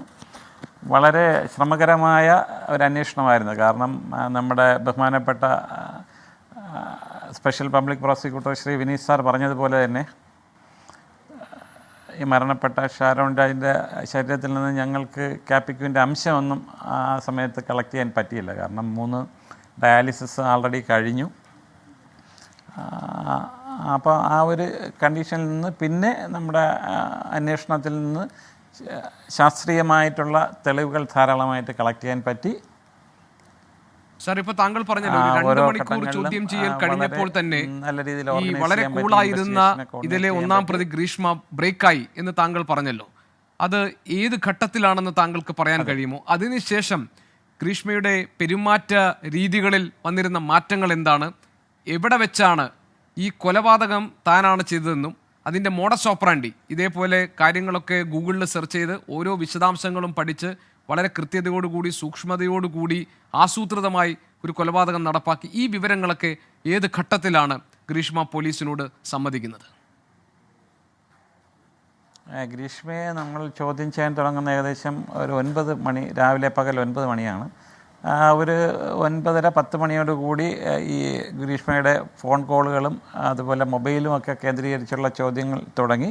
1 മണിക്കൂർ പിന്നെ അടുത്ത നെക്സ്റ്റ് അവേഴ്സിൽ അകത്ത് തന്നെ ഗ്രീഷ്മയുടെ കൂടെ വന്ന ഗ്രീഷ്മയുടെ ഒരു റിലേറ്റീവ് ഉണ്ടായിരുന്നു, അവർ ബ്രേക്കായി.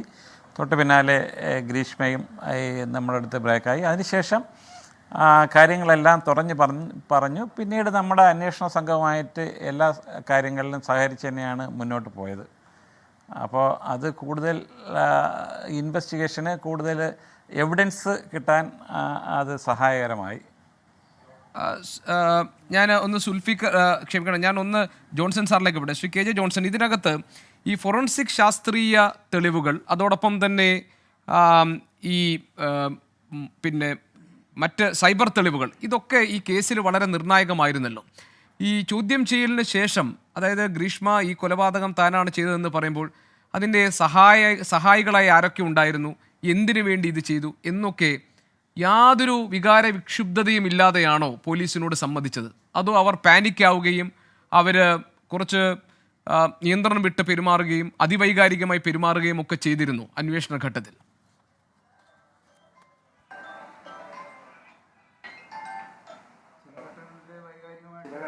വൈകാരികമായിട്ട് പെരുമാറിയിട്ടുണ്ട്. ഒന്നാമത്തെ കാര്യം, ഈ ഗ്രീഷ്മ എന്ന് പറയുന്ന പ്രതിക്ക് മുൻകാല കുറ്റകൃത്യ പശ്ചാത്തലമൊന്നും ഇല്ലാത്ത ഒരു ആളാണ്, ഒരു വ്യക്തിയാണ്. അപ്പൊ അതുകൊണ്ട് തന്നെ ഈ കേസിന്റെ അന്വേഷണം. ജോൺസൺ സാർ, ഞാനൊന്ന് ഇടപെടുകയാണ്. ചെറിയൊരു സാങ്കേതിക പ്രശ്നമുണ്ട്, അതൊന്ന് പരിഹരിച്ച് ഞാൻ വളരെ വേഗം വരാം. മനഃശാസ്ത്രജ്ഞ ശ്രീമതി കലാമോഹൻ നമ്മളോടൊപ്പം ഉണ്ട്. ശ്രീമതി കലാമോഹൻ, സത്യത്തിൽ ഇപ്പോഴും വിശ്വസിക്കാൻ പ്രയാസപ്പെടുന്ന ആളുകൾ കേരളത്തിലുണ്ടാകും ഈ കുട്ടി ഇങ്ങനെ ചെയ്യുമോ എന്ന്. അപ്പോൾ വളരെ സട്ടിലായിട്ടാണ് ഈ കാര്യങ്ങളൊക്കെ മറച്ചു വയ്ക്കാൻ ഈ ഗ്രീഷ്മ എന്ന ഒന്നാം പ്രതി ശ്രമിച്ചത്. മാത്രമല്ല ഇത് വളരെ കാൽക്കുലേറ്റഡ് ആയിട്ട്, അതായത് സ്ലോ പോയ്സണിങ്ങിലൂടെ ഒരാളെ കൊല്ലാൻ, അതായത് നേരത്തെ ഒരു ജ്യൂസ് ചലഞ്ച് വെക്കുന്നു, അതിനകത്ത് ഈ പാരസെറ്റമോൾ കലക്കി കൊടുക്കുന്നു, അതിനുശേഷം അത് ഫലം കാണാതെ വരുമ്പോൾ പിന്നീട് ഈ കഷായത്തിൽ വിഷം കലർത്തി കൊടുക്കുന്നു. അപ്പോൾ ഇത് വളരെ ഉറച്ച മനസ്സിൽ നിന്ന് ആസൂത്രിതമായി നടപ്പാക്കിയതാണ്. ഇതിന് ഈ ഒരു ധൈര്യം ഈ പെൺകുട്ടിക്ക് എവിടെ നിന്ന് കിട്ടി? ഒരു ബോൺ ക്രിമിനലാണ് ഗ്രീഷ്മ എന്ന് നമുക്ക് പറയേണ്ടി വരും. ഇത് ഈ ഗ്രീഷ്മയുടെ ഈ ഒരു കേസ് വന്നപ്പോൾ, ഷാരോണിൻ്റെ ഒരു കേസ് വന്നപ്പോൾ ഒരുപാടെടുത്ത് നമ്മൾ വായിച്ചൊരു കാര്യമാണ് ഗ്രീഷ്മയുടെ ബുദ്ധിശക്തിയെ പറ്റിയിട്ട്. പലപ്പോഴും അതിന് ഇന്നും അത് ഒരുപാട് സ്ഥലത്ത് നിങ്ങൾ ആ ഒരു വാർത്ത കണ്ടു, ഗ്രീഷ്മ വളരെയധികം ബുദ്ധിയുള്ളൊരു പെൺകുട്ടിയാണ്, റാങ്ക് ഹോൾഡറാണെന്നൊക്കെ. ഇതിനു മുമ്പും സ്ത്രീകൾ നടത്തിയ ഇതുപോലുള്ള ക്രൈമിൽ ഡോക്ടർ ഓമന, സാർ ഓർക്കുന്നോന്നറിയില്ല, ഡോക്ടർ ഓമനയുടെ ഒരു കേസ് നമ്മുടെ മുന്നിലുണ്ട്. കാമുകനെ പീസാക്കി. അപ്പോൾ അവരുടെയും ഹൈ ലെവൽ IQ ആണ്. ഗ്രീഷ്മയും അതുപോലെ ഒരുപാട് കേസുണ്ട്. നമ്മളൊരു കേസ് ഇതിപ്പം ചർച്ച ചെയ്യുമ്പോൾ ഞാനത് ഓർത്തുന്നേ ഉള്ളൂ. ഒരുപാട് കേസുണ്ട്, ഹൈ ലെവൽ IQ ആയിരിക്കും, പക്ഷേ അവരുടെ EQ, ഇമോഷണൽ കോഷൻ, നമ്മൾ ഇമോഷണൽ കോഷനെ കുറിച്ചിട്ട് എവിടെയും നമ്മൾ ചർച്ച ചെയ്യാറില്ല. കുട്ടികളെ വാർത്തെടുക്കുമ്പോഴാണെങ്കിലും അതിനെക്കുറിച്ചിട്ട് നമ്മൾ വലിയൊരു ഇമ്പോർട്ടൻസ് കൊടുക്കാറില്ല. ഞാൻ ഈ അടുത്ത് വന്നൊരു കേസ് ഒന്ന് പറഞ്ഞാൽ മാത്രമേ എനിക്ക് ഇതിലോട്ട് കൂടുതൽ പറയാൻ പറ്റൂ. ഒരു അച്ഛനും അമ്മയും മകനുമായിട്ട് വരികയാണ്. മകൻ വളരെയധികം ഡിപ്രസ്ഡ് ആണ്, അവന് ഒന്നിലും താല്പര്യമില്ല. അവനെ സൈക്കാട്രിസ്റ്റിൻ്റെ അടുത്ത് കൊണ്ടുപോയി മരുന്ന് കൊടുത്തു, എന്നിട്ടൊന്നും അവനൊരു ചേഞ്ച് സംഭവിക്കുന്നില്ല. അപ്പോൾ ഞാൻ സംസാരിക്കുമ്പോൾ ഇവൻ എന്നോട് പറഞ്ഞത് അവനൊരു പ്രണയമുണ്ടായിരുന്നു, ഇവർ തമ്മിൽ ഒരുപാട് സ്ഥലങ്ങളിൽ ചുറ്റും കറങ്ങുകയും ഒക്കെ ചെയ്ത് അവൻ പറഞ്ഞൊരു വേർഡ് ഇതാണ്, എന്നെ അവൾ യൂസ് ചെയ്തു, എല്ലാ തരത്തിലും എന്നെ അവൾ യൂസ് ചെയ്തു, എന്നെക്കൊണ്ട് ഇത് സഹിക്കാൻ പറ്റുന്നില്ല. ഞാനപ്പോൾ അത് പേരൻസിനോട് ഇൻഫോം ചെയ്യുമ്പോൾ പേരൻസിനെ വിളിച്ചിട്ട് ഞാൻ പറഞ്ഞു ഇങ്ങനൊരു പ്രശ്നമാണ് മകന് എന്ന് പറഞ്ഞപ്പോൾ ഈ പറഞ്ഞ ഷാരോൺ, ആ പയ്യൻ്റെ വീട്ടിലും തന്നെ അവർ തമ്മിൽ നല്ലൊരു ബോണ്ടിങ് ഉണ്ട് അല്ലേ, അമ്മയും സഹോദരനും എല്ലാവരുമായിട്ട് നല്ലൊരു ബോണ്ടിങ് ഉണ്ട്. അതേപോലൊരു കുടുംബം തന്നെയായിരുന്നു എൻ്റെ മുന്നിൽ വന്ന ആ കേസും. അപ്പോൾ അവർ പെട്ടെന്ന്, ആ അച്ഛൻ പെട്ടെന്ന് പ്രതികരിച്ചത്, അയ്യേ നീ ഒരു ആൺകുട്ടിയല്ലേടാ, നീ ഇതിനകത്തിലൊക്കെ ഇങ്ങനെ ടെൻഷൻ അടിക്കാൻ പാടുണ്ടോ, ഇതൊക്കെ ആൺപിള്ളേർ ഇങ്ങനാണോ? ഇങ്ങനൊരു സംഭവം പെൺകുട്ടിക്കാണ് വരുന്നതെങ്കിൽ നമ്മൾ പോട്ടെ സാരമില്ല എന്നൊക്കെ പറഞ്ഞ് സമാധാനിക്കും. റിജക്ഷൻ അക്സെപ്റ്റ് ചെയ്യാനുള്ള, റിജക്ഷൻ പെയിൻഫുൾ ആണ്, പക്ഷേ അത് അക്സെപ്റ്റ് ചെയ്യാൻ നമ്മൾ പിന്തുണ കൊടുക്കും. പക്ഷെ ആൺകുട്ടികൾക്ക്, ആണുങ്ങൾക്ക് അങ്ങനെ ഒരു അവസരം ഇല്ല. ആണായതുകൊണ്ട് അതിപ്പം ഇത് ഷാരോൺ വീട്ടിൽ ചർച്ച ചെയ്തിട്ടുണ്ടാവും, ഇത് പറഞ്ഞിട്ടുണ്ടാവാം. പക്ഷെ അവൻ എത്രത്തോളം പെയിനിലൂടെയാണ് കടന്നു പോകുന്നതെന്ന് അവൻ എക്സ്പ്രസ് ചെയ്യാൻ പറ്റിയിട്ടുണ്ടാവില്ല. അപ്പം ഞാൻ ഈ കേസിൽ ആ അച്ഛനോട് പറഞ്ഞത് ഇതേ ഉള്ളൂ, ആണുങ്ങളാണ് എന്നുകൊണ്ട് അവൻ പറഞ്ഞൊരു വേർഡുണ്ട്, എന്നെ യൂസ് ചെയ്തു. നമ്മൾ ഈ ഒരു വേർഡ് എന്നെ യൂസ് ചെയ്തു എന്നൊരു ആൺകുട്ടി പറയുന്നത് പോലും വളരെ അതിശയമാണ്. പെൺകുട്ടി ഇത്രയും കാലങ്ങളായിട്ട് അവൻ്റെ അടുത്ത് ബന്ധം പുലർത്തി പലതരത്തിലും അവർ തമ്മിൽ പുറത്തുപോയി ഇടപെട്ടും ഒക്കെ ചെയ്തിട്ട് പെട്ടെന്നൊരു സുപ്രഭാതത്തിൽ അവൾക്ക് വേറൊരു റിലേഷൻ വന്നപ്പോഴത്തേക്ക് അവൾ പിന്മാറുകയാണ്. എന്നെ യൂസ് ചെയ്തു എന്ന് ആൺകുട്ടി കരഞ്ഞുകൊണ്ട് പറയുന്ന ഒരു അവസ്ഥ ഇപ്പോഴും നമുക്ക് അക്സെപ്റ്റ് ചെയ്യാൻ ബുദ്ധിമുട്ടാണ്. ആൺകുട്ടികൾ ശ്രീമതി കലാമോഹൻ, അങ്ങനെയൊക്കെ ഇതിന്റെ ഈ സാമൂഹ്യമായ പശ്ചാത്തലമൊക്കെ പരിശോധിക്കപ്പെടേണ്ടുന്ന ഒരു കേസായിട്ട് താങ്കൾ ഇതിനെ കാണുന്നുണ്ടോ? കാരണം ഷാരോൺ ആത്മഹത്യ ചെയ്തതല്ല, ഷാരോണിന് റിജക്ഷൻ, ഒറ്റ സെക്കൻഡ്, അതായത് റിജക്ഷൻ എന്നതിന്റെ പേരിൽ അല്ലല്ല, മനസ്സിലായി. ഞാൻ പറഞ്ഞത് ഇതൊരു വളരെ ബ്രൂട്ടൽ മർഡർ ആണല്ലോ. ഈ ബ്രൂട്ടൽ മർഡറിലേക്ക് ഈ പെൺകുട്ടിയെ, അതായത് അന്ന് 22 വയസ്സ് മാത്രം ഉണ്ടായിരുന്ന ഗ്രീഷ്മ എന്ന പെൺകുട്ടിയെ അതിലേക്ക് നയിച്ച ഒരു മാനസിക ഘടനയുണ്ടല്ലോ. കാരണം ഇതൊരു കോൾഡ് ബ്ലഡഡ് മർഡർ ആണല്ലോ. അതിലേക്ക് നയിച്ചൊരു മാനസിക ഘടന എന്താണ്? ഇപ്പൊ ബ്രില്യൻസി, ആ കുട്ടിയുടെ ബ്രില്യൻസിനെ കുറിച്ചൊക്കെ നമ്മൾ പറയുമ്പോൾ ഇത് നടപ്പാക്കാൻ IQ ലെവൽ മാത്രമേ ചർച്ച ചെയ്യുന്നുള്ളൂ. എവിടെയും ഇമോഷണൽ ക്വസ്റ്റ്യൻ എന്ന് പറഞ്ഞാൽ വളരെ ലോ ആണ്. അല്ല, അവർക്ക് ഒരു തരത്തിലുള്ള പശ്ചാത്താപവും ഉണ്ടാകുന്നില്ല. അത് എന്തുകൊണ്ട് സംഭവിക്കുന്നു എന്നാണ് സർ. അത് പശ്ചാത്താപം എന്ന് വെച്ചാൽ അവര് അത് ഒറ്റയടിക്ക് പെട്ടെന്നുണ്ടായി ചെയ്തതല്ല, പ്ലാൻഡ് ആയിരുന്നു അല്ലേ? പ്ലാൻഡ് ആയിട്ടുള്ളൊരു കാര്യമാണ്. അപ്പം അത് അവരുടെ കുടുംബ പശ്ചാത്തലം, ഒരാൾ എങ്ങനെ ആയി തീരുന്നു, ഒരു ക്രിമിനൽ ആയിട്ട് എങ്ങനെ മാറുന്നു, ആ കുട്ടി നന്നായിട്ട് പഠിക്കുന്നു എന്നുള്ളതുകൊണ്ട് ഒരു നല്ല വ്യക്തി ആവുന്നില്ല അല്ലേ? നല്ലൊരു പ്രൊഫഷണലായ എത്രയോ ക്രിമിനലുകൾ നമ്മുടെ സമൂഹത്തിലുണ്ട്, എത്ര ക്രിമിനലുകളുണ്ട്. അപ്പം ഒരാൾ നല്ലൊരു സ്ഥാനത്തെത്തി, പൊസിഷനിലെത്തി എന്നുകൊണ്ട് ഒരു നല്ല വ്യക്തി ആവുന്നില്ല. അപ്പം ഈ കുട്ടി തന്നെയും പഠിക്കുന്നു, അതിൻ്റെ ബാക്ക്ഗ്രൗണ്ട് ഒന്നും നമ്മൾ ആരും പരിശോധിച്ചിട്ടില്ല. അവരുടെ ഫാമിലി ബാക്ക്ഗ്രൗണ്ട്, ഇതിനു മുമ്പ് ഉള്ള ക്രിമിനൽ ആയിട്ടുള്ള ആളുകൾ. മേഡം, ഞാൻ പറഞ്ഞത് ഇപ്പോൾ താങ്കൾ പറഞ്ഞ ആൺകുട്ടികൾക്ക് റിജക്ഷൻ ഫേസ് ചെയ്യാനുള്ള മാനസിക കരുത്ത് ഇല്ലാതെ പോകുന്നതിനെ കുറിച്ചാണ് ഞാൻ പറഞ്ഞത്. കാലാകാലങ്ങളിൽ പ്രണയ നൈരാശ്യം ഉണ്ടാവുകയും പ്രണയം തിരസ്കരിക്കപ്പെടുകയും നിഷേധിക്കപ്പെടുകയും മാറ്റി നിർത്തപ്പെടുകയും ചെയ്യുന്നു. കവികളായിട്ടുണ്ട്, കലാകാരന്മാരായിട്ടുണ്ട്, നിരാശ കാമുകന്മാരായി അവർ ജീവിതം പിന്നെ വിവാഹമില്ലാതെ കഴിഞ്ഞിട്ടുണ്ട്, അല്ലെങ്കിൽ അവർ ആത്മഹത്യ ചെയ്തിട്ടുണ്ട്. ഇതൊക്കെ നമ്മുടെ സമൂഹത്തിൽ ഉണ്ടായിട്ടുണ്ട്. ഇനി അഥവാ ഒരു ആൺകുട്ടി അക്രമാസക്തമായി നമ്മൾ ആ പെൺകുട്ടിയെ ആക്രമിച്ചു കഴിഞ്ഞാൽ അത്തരം സംഭവങ്ങൾ നമ്മുടെ ഇതിലുണ്ടായിട്ടുണ്ട്. പക്ഷെ ഇത് എലിമിനേറ്റ് ചെയ്യുകയാണ്. അതും ഒരു പെൺകുട്ടി ഈ ആളെ എലിമിനേറ്റ് ചെയ്യുകയാണ് എന്ന് പറഞ്ഞാൽ ഇതൊരു പെൺകുട്ടി അങ്ങനെ പറയല്ലേ, ആൺകുട്ടി അതും ഒരു പെൺകുട്ടി അങ്ങനെ പറയല്ലേ. ക്രൈമിൽ ഇതിലൊന്നും ആണ് പെണ്ണ് വ്യത്യാസമില്ല. നമ്മൾ അങ്ങനെ മാറ്റി നമ്മളൊരു ജയിലിൽ ചെന്ന് പരിശോധിച്ച് നോക്കുക. മാഡം, ഞാൻ ആൺകുട്ടി പെൺകുട്ടി എന്ന് പറയാൻ കാരണം താങ്കൾ ആ ഒരു ജെൻഡർ ഇഷ്യൂ ആയിട്ട് ഇത് അവതരിപ്പിച്ചു. ആൺകുട്ടികൾക്ക് റിജക്ഷൻ ഫേസ് ചെയ്യാനുള്ള കപ്പാസിറ്റി ഇല്ല എന്ന് താങ്കൾ ഇതൊരു ജെൻഡർ ഇഷ്യൂ ആയി അവതരിപ്പിച്ചത് കൊണ്ടാണ് അതേ ജെൻഡർ ഇഷ്യൂവിൽ തന്നെ ഞാൻ ആ ചോദ്യം താങ്കളോട് ചോദിക്കുന്നത്. ഈ പെൺകുട്ടി എന്തുകൊണ്ടാണ് എലിമിനേറ്റ് ചെയ്യാൻ തീരുമാനിക്കുന്നത്? അതായത് ഇയാൾ ഒഴിഞ്ഞു പോകുന്നില്ല, അങ്ങനെയാണെങ്കിൽ അയാൾ കൊലപ്പെടുത്താം എന്ന് തീരുമാനിക്കുന്നതിന്റെ മാനസികാവസ്ഥ എന്താണ്? Is she a born criminal? അതാണ് എന്റെ ക്വസ്റ്റ്യൻ. സർ, അത് ഒരാൾ ബോൺ ക്രിമിനൽ ആണോ എന്ന് ചോദിക്കാനായിട്ട് പെട്ടെന്ന് നമുക്ക് അവരെ നന്നായിട്ട് പഠിക്കണം, ആ ഒരു കേസ് നന്നായിട്ട് പഠിക്കണം. ചിലപ്പം ഈ ഉദ്യോഗസ്ഥന്മാർക്ക് അത് അറിയാം, അവർ ഒരുപാട് ക്വസ്റ്റ്യനുകൾ അവർക്ക് ചിലപ്പോൾ അത് മനസ്സിലായിട്ടുണ്ടാവും. ഒരാൾ എങ്ങനെ ആ ഒരു ഇതിലെത്തി, നമ്മളെല്ലാം പിറന്നു വീഴുമ്പോൾ കൈക്കുഞ്ഞുങ്ങളാണ്, എങ്ങനെയാണ് ആ ഒരു ലെവലിൽ എത്തുന്നത്, അവരുടെ സാഹചര്യം, അവരുടെ ജനറ്റിക് ആയിട്ടുള്ള കാര്യങ്ങൾ, പല കാര്യങ്ങളും പഠിക്കണം. ഇപ്പോൾ നമുക്ക് ഞാൻ നേരത്തെ പറഞ്ഞല്ലോ, ഒരു ആൺകുട്ടിയുടെ കാര്യം ഞാനത് പറയുന്നതെന്ന് വെച്ചാൽ, ജെൻഡർ ഇതിന് പറഞ്ഞതെന്ന് വെച്ചാൽ ആണിന് നോവും പെണ്ണിനും നോവും ഒരേപോലെ ഒരു കത്തി കൊണ്ട് മുറിച്ചാൽ. അതേപോലെ തന്നെയാണ് ഹൃദയവേദനയും. അതുപോലെ തന്നെയാണ് കുറ്റം ചെയ്യുന്നതിൽ ആണും പെണ്ണും വ്യത്യാസമില്ല. ഇതെല്ലാം മനുഷ്യരെന്ന് മാത്രമേ നമ്മൾ കണക്കാക്കാം. എന്നിട്ട് ആ രീതിയിൽ വേണം ഈ കാര്യങ്ങൾ അവതരിപ്പിക്കാൻ, ജനറൽ ആയിട്ടുള്ള എഡ്യൂക്കേഷൻ കൊടുക്കാനും ഒക്കെ. ഇപ്പം സ്കൂൾസിലായാലും കോളേജസിലായാലും ഒക്കെ ഇങ്ങനെയുള്ള ഒരു റിജക്ഷൻ ഫേസ് ചെയ്യാനും, അതേപോലെ തന്നെ ഇപ്പം ഗ്രീഷ്മയെ പോലൊരു കുട്ടിക്ക് എന്തോരം സപ്പോർട്ടായിരിക്കും കിട്ടിയിട്ടുണ്ടാവുക. അവളുടെ സ്വഭാവത്തിന്, അത് നമ്മൾ സ്കൂൾസിലും കോളേജിലും ഒക്കെ വർക്ക് ചെയ്യുമ്പോൾ നമുക്കറിയാം, നന്നായിട്ട് പഠിക്കുന്ന ഒരു കുട്ടിയാണെങ്കിൽ അത് എന്ത് ചെയ്താലും അത് മൈൻഡ് ചെയ്യത്തില്ല. പഠിക്കുമല്ലോ, പിന്നെന്താ പ്രശ്നം? പഠിച്ചാൽ മാത്രം മതിയോ?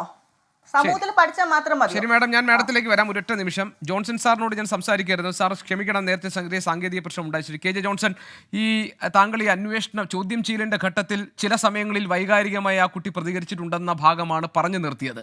ആ ഭാഗം ഒന്ന് വിശദീകരിക്കാമോ? എങ്ങനെയായിരുന്നു, ഹൗ ഡിഡ് ഷീ റിയാക്ട്, എങ്ങനെയാണ് അവർ പ്രതികരിച്ചത് ചോദ്യം ചെയ്യലുകളോട് കാര്യങ്ങൾ വെളിപ്പെടുത്തുന്ന ഘട്ടത്തിൽ? പുറമേക്ക് കാണുന്നത് പോലെയുള്ളൊരു പേഴ്സണാലിറ്റി അല്ല ഗ്രീഷ്മയുടേത്. നമ്മൾ വിചാരിക്കും അത് അബദ്ധത്തിൽ സംഭവിച്ചാണ്, അല്ലെങ്കിൽ പെട്ടെന്ന് തന്നെ ചോദ്യം ചെയ്യലോടുകൂടി ഈ കുറ്റകൃത്യം വെളിയിൽ കൊണ്ടുവരും, അല്ലെങ്കിൽ വെളിയിൽ കൊണ്ടുവരാൻ പറ്റും എന്നുള്ളൊരു സാഹചര്യമല്ല. പുറമേക്ക് വളരെയധികം ഈ കുറ്റകൃത്യം എന്ന് പറഞ്ഞാൽ പെട്ടെന്നുണ്ടായ ഒരു തീരുമാനത്തിലെടുത്തതുമല്ല. അതിന് മാസങ്ങൾക്ക് മുമ്പ് തന്നെ ഈ അറ്റംപ്റ്റ് നടത്തിയിട്ടുണ്ട്, അതിൽ പരാജയപ്പെട്ടിട്ടുണ്ട്. അതുകൂടാതെ ഇയാളെ പിന്മാറ്റാൻ വേണ്ടി മറ്റ് ചില കഥകൾ ഇവിടെ സൃഷ്ടിച്ചെടുത്തിട്ടുണ്ട്. അപ്പം പല മാർഗങ്ങൾ ഉപയോഗിച്ചിട്ട് ഈ പിന്മാറ്റാനും കൊലപാതകം ചെയ്യാനും ആസൂത്രണം ചെയ്യുകയും ഒക്കെ ചെയ്ത ഒരു പ്രതിയാണ് നമ്മൾ ചോദ്യം ചെയ്യുന്നത്. അപ്പം ഒരു കോളേജിൽ പഠിക്കുന്നു, വരുന്ന മാർക്ക് വാങ്ങിയ ആളാണ്, കലാപരമായി മുന്നിൽ നിൽക്കുന്ന ആളാണ് എന്നുള്ള രൂപത്തിലല്ല ഞാനതിനെ സമീപിച്ചത്. ഞാൻ സമീപിച്ചതെന്ന് പറഞ്ഞാൽ ഈ ക്രിമിനൽ ആയിട്ടുള്ള ബുദ്ധിയുള്ള ഈ കുറ്റകൃത്യം ആസൂത്രിതമായിട്ട് ചെയ്യാൻ ഉദ്ദേശിച്ച അല്ലെങ്കിൽ ചെയ്ത ഒരു വ്യക്തി എന്ന നിലയ്ക്ക് തന്നെയാണ് ആ പ്രതിയെ നമ്മൾ സമീപിച്ചത്.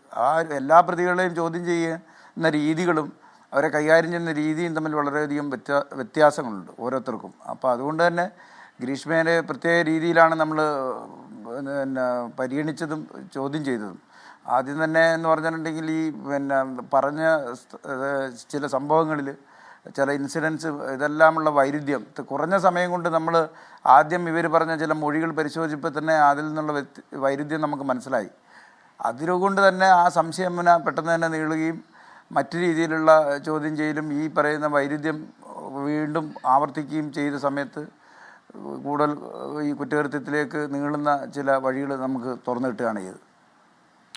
ശരി, കൊലക്കുറ്റം, തട്ടിക്കൊണ്ടുപോകൽ, ഗൂഢാലോചന, തെളിവ് നശിപ്പിക്കൽ, ഇതെല്ലാം തെളിഞ്ഞിട്ടുണ്ട്. അതേസമയം തന്നെ തെളിവ് നശിപ്പിക്കാൻ കുറ്റം എന്നത് അമ്മാവനായ നിർമ്മൽ കുമാരന് മാത്രമാണ്, അത് മാത്രമാണ് തെളിയിക്കാൻ കഴിഞ്ഞത്. അമ്മയ്ക്കെതിരെ ആ കുറ്റം തെളിയിക്കാൻ കഴിഞ്ഞില്ലേ? അതാണ് ഇനി നമുക്ക് പരിശോധിക്കാനുള്ളത്. Special public prosecutor advocate Vineeth Kumar നമ്മളോടൊപ്പം തുടരുന്നുണ്ട്. സാർ, ഞാൻ നിങ്ങളിലേക്ക് വരാം.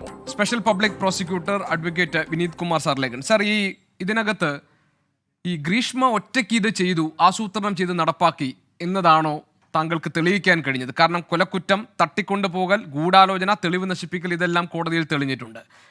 അമ്മാവനായ നിർമ്മൽ കുമാരൻ തെളിവ് നശിപ്പിക്കൽ കുറ്റവും തെളിഞ്ഞിട്ടുണ്ട്. ഇതിൽ നിന്ന് അമ്മ ഒഴിവാക്കപ്പെട്ടത് എങ്ങനെ?